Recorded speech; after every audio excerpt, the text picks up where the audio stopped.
yang namanya Mbah Abbas ini, diantara karomahnya, ketika perang 10 November, ini senjatanya cuman kacang hijau, Pak. Kacang hijau ini kalau dilemparkan ke atas, pesawatnya Belanda meledak. Kalau ditaburkan ke tanah, maka kacang hijau itu menjadi tentara. Karomahnya Mbah Abbas ini sandal bakiak. Tahu sandal bakiak? Tahu? Sandal bakiak itu sandal yang dari kayu. Itu beliau karena Belanda dengan pasukan sekutunya mengirimkan ratusan pesawat tempur. Kata Mbah Wahabnya ngomong, Mbah Abbas, ini kita bakal dibumi sama pesawat-pesawat tempur segitu banyaknya. Kata Mbah Abbasnya ngomong, tenang saja Mbah Wahab. Beliau ambil bakiaknya, ditiup, jadi pesawat tempur, Pak, bakiaknya Mbah Abbas. Jadi pesawat tempur, ditembakin sama pesawatnya musuh, nggak mempan, justru dia nembakin pesawatnya. Sampai tercatat ada 250 pesawat sekutu yang hancur. Orang sananya bingung, orang Indonesia ini nggak punya pesawat tempur, tapi pesawat tempur kita ini yang 200 habis semua. Perang 10 November itu Mbah Abbasnya sempat lupa. Mbah Abbas itu berangkat tanggal 7 itu pasukan Hizbullah dari Brebes, dari Tegal, dari Cirebon, dari Majalengka, dari Kuningan diberangkatkan. Bahkan termasuk, mohon maaf, saya pernah mendapatkan cerita dari abah saya bahwa di Banjarharjo pun ada muridnya Mbah Abbas yang ikut pasukan Hizbullah. Diberangkatkan tanggal 7 ke Jombang. Mbah Abbasnya berangkatnya ketinggalan tanggal 8 pagi dengan kiai namanya Kiai Masyhudi. Mbah Abbas berangkat cukup di rel depan buntut pesantren. Kiai Masyhudi suruh pegang sorbannya. Kata Mbah Abbas, "Dek, kamu penjemin mata." "Nggih, Kiai." "Ayo kamu yang ucap bismillah." "Nggih, Kiai." Kiai Masyhudi mengucap bismillahirrahmanirrahim.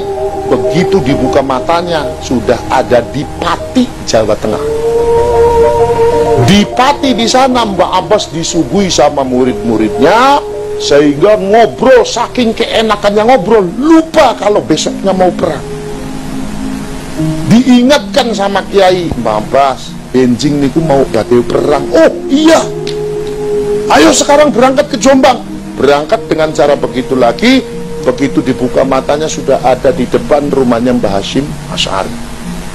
Mbah Abbas memutuskan, besok jam 6 pagi serang Surabaya, kita rebut. Jam 6 pagi Bung Tomo menyiapkan pasukannya, Mbah Hashim menyiapkan pasukannya, Mbah Abbas menyiapkan pasukannya. Surabaya diserang dan bisa dikuasai oleh para kiai dan para ulama.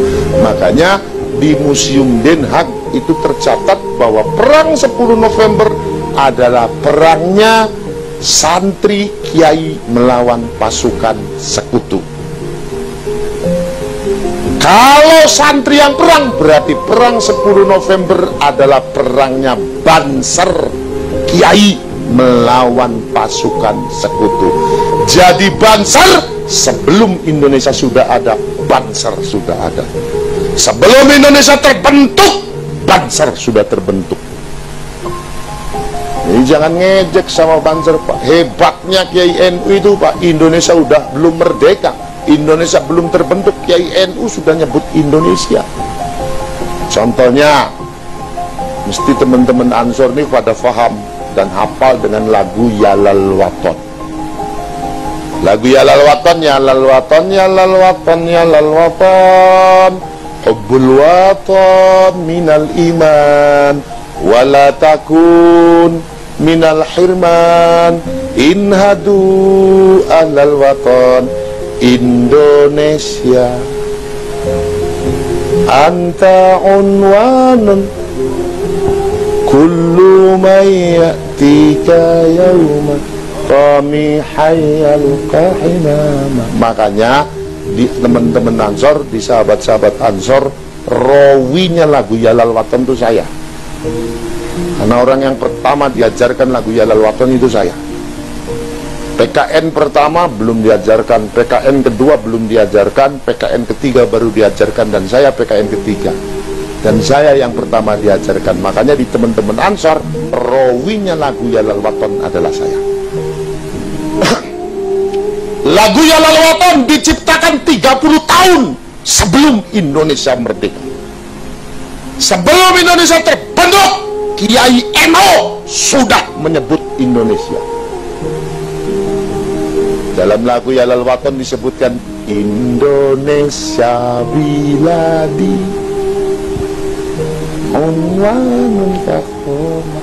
Mbak Wab menyebutkan dalam lagu Ya Lal Waton, Mbak Abbas menyebutkan dalam lagu yang berjudul Nahnu Nahdiyun Indonesia. Makanya nanti sahabat-sahabat Ansor ini harus belajar lagunya Mbak Abbas.